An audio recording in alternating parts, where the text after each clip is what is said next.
Assalamualaikum warahmatullahi wabarakatuh. Perkenalkan, nama saya Weni Artika Untari dengan NIM E1C022131 kelas 6D. Teman-teman, di sini saya akan menceritakan kembali novel yang telah saya baca yang berjudul The Lost Symbol dan Malaikat dan Iblis karya Dan Brown. Yang pertama, saya akan menceritakan novel yang berjudul Malaikat dan Iblis terlebih dahulu. Tokoh utama dalam novel Malaikat dan Iblis ini bernama Robert Langdon, yaitu seorang profesor ahli simbol dari Harvard University, dipanggil ke Swiss karena adanya kasus pembunuhan aneh di CERN. CERN ini adalah pusat penelitian ilmiah di mana ada seorang ilmuwan yang sangat terkenal dibunuh dan di dadanya itu terdapat luka bakar dengan simbol kuno yang ternyata adalah milik kelompok rahasia bernama Illuminati. Illuminati ini adalah sebuah organisasi kuno yang katanya membenci gereja Katolik. Nah, Langdon kaget karena Illuminati ini dianggap sudah punah, tapi ternyata mereka muncul lagi dan mencuri zat antimateri. Zat antimateri ini adalah benda ilmiah yang sangat berbahaya yang bisa meledak seperti bom nuklir. Lalu zat ini disembunyikan di suatu tempat bernama Vatikan. Kemudian Langdon terbang ke Vatikan bersama Vittoria Petra, yaitu ilmuwan sekaligus anak dari ilmuwan yang dibunuh di awal cerita saya tadi. Kemudian setelah Langdon dan Petra sampai, situasi di sana makin kacau karena paus baru saja meninggal dan di Vatikan ini sedang pemilihan paus baru. Nah, ada 4 kardinal penting yaitu calon paus kemudian diculik satu persatu oleh seseorang yang mengaku sebagai utusan dari Illuminati. Langdon dan Vittoria Petra ini berpacu dengan waktu keliling Roma, mengikuti petunjuk berupa simbol dan patung untuk mencari lokasi keempat kardinal yang diculik. Tapi sayangnya satu persatu para kardinal itu ditemukan sudah dibunuh secara brutal di tempat-tempat bersejarah. Nah, di tengah kekacauan yang terjadi tadi, kalian tahu nggak sih plot twistnya itu? Ada semuanya itu dirancang oleh Camerlengo namanya, semacam wakil paus sementara yang bernama Carlo Van Tresca. Dia ini yang menciptakan drama Illuminati palsu untuk menakut-nakuti dunia dan menaikkan semangat keagamaan supaya orang-orang itu kembali percaya pada gereja. Nah, dia juga yang mencuri antimateri dan membunuh paus sebelumnya karena tahu paus mendukung ilmu pengetahuan. Tapi semua itu akhirnya terbongkar karena Camerlengo ini bunuh diri setelah rahasianya itu ketahuan. Jadi, antimateri itu berhasil ditemukan dan dibawa ke udara sebelum antimateri itu meledak. Nah, jadi kota Vatikan itu kan bisa selamat. Di akhir ceritanya, salah satu kardinal yang selamat tadi akhirnya terpilih menjadi paus baru dan Langdon pulang membawa pengalaman hidupnya yang luar biasa. Jadi singkatnya teman-teman, Malaikat dan Iblis ini adalah kisah aksi kejar-kejaran sebenarnya dan teka-teki simbolik antara ilmu pengetahuan dan agama. Menurut saya keseruan dari cerita novel Malaikat dan Iblis ini sebenarnya terletak pada aksinya yang sangat cepat terjadi dan penuh ketegangan antara teka-teki ilmiah dan simbolik. Ada juga perlombaan saat Langdon melawan waktu untuk menyelamatkan Vatikan dari ancaman bom antimateri itu. Nah, pelajaran hidup yang dapat saya ambil dari novel Malaikat dan Iblis ini adalah kita belajar bahwa ilmu pengetahuan itu dan agama tidak seharusnya saling bertentangan karena mereka bisa berjalan berdampingan untuk kebaikan umat manusia. Selain itu, kita juga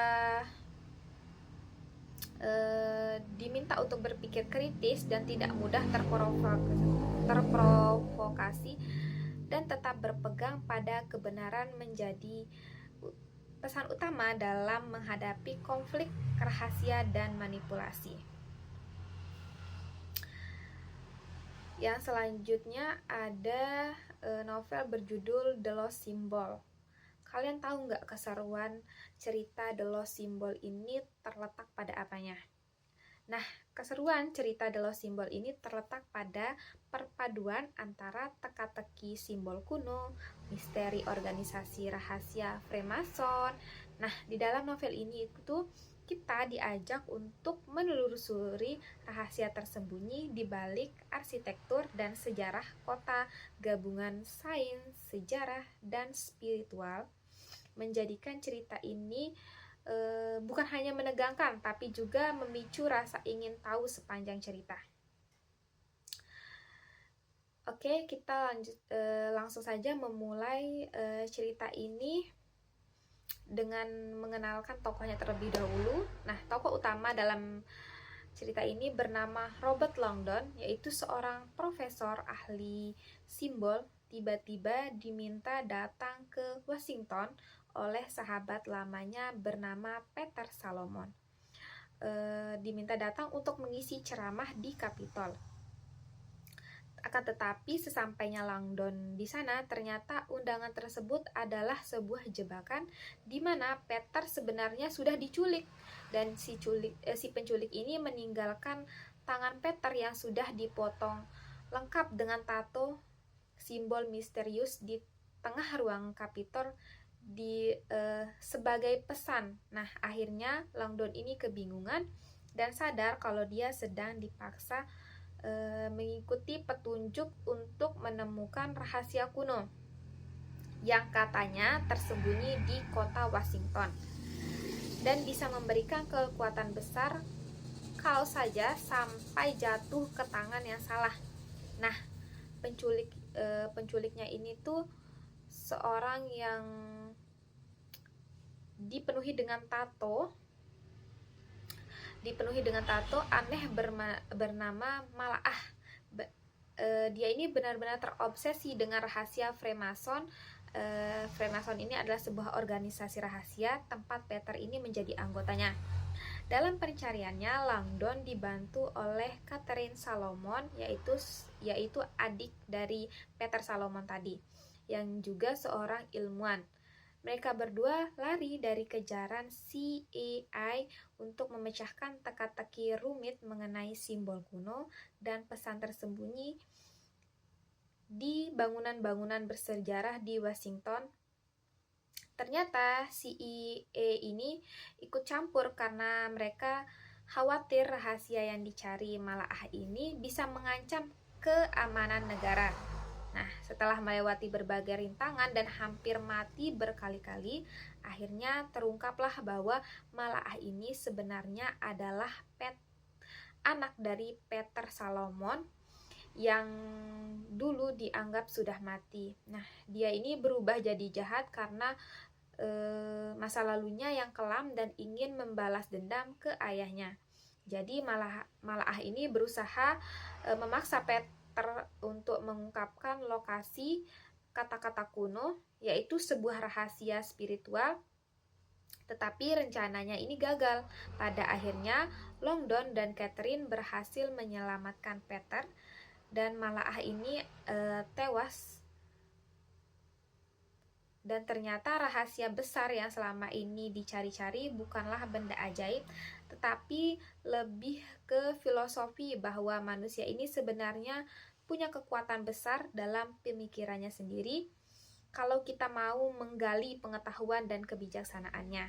Nah, intinya The Lost Symbol itu menceritakan petualangan penuh teka-teki, tapi pesannya itu kuat.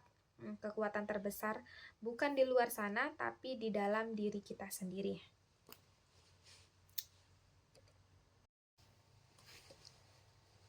Nah, teman-teman, Jadi bisa kita tarik kesimpulan bahwa pelajaran hidup yang bisa kita ambil dari novel yang berjudul The Lost Symbol ini adalah novel ini mengajarkan kita bahwa sebenarnya kekuatan sejati itu bukan berasal dari kekuatan luar atau benda ajaib, tetapi dari dalam diri manusia itu sendiri, yaitu pikiran, pengetahuan, dan kesadarannya.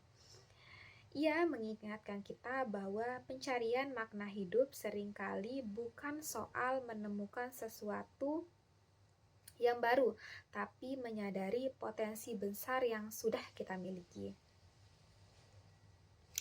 Adapun pentingnya filologi, setelah membaca novel ini kita menjadi tahu bahwa pentingnya filologi itu terlihat jelas dalam upaya memahami entah itu simbol, kode, dan naskah kuno yang menjadi kunci dari kedua cerita novel tersebut. Filologi membantu kita mengungkap makna tersembunyi dalam teks dan menelusuri asal-usulnya secara historis. Filologi juga berperan dalam melestarikan warisan budaya serta mengasah kemampuan berpikir kritis. Dengan mempelajari filologi, kita dapat lebih memahami nilai-nilai yang terkandung dalam teks masa lalu dan menghargai kebudayaan secara lebih mendalam. Itu saja dari saya. Kurang lebihnya mohon maaf. Wabillahi taufiq wal hidayah. Wassalamualaikum warahmatullahi wabarakatuh.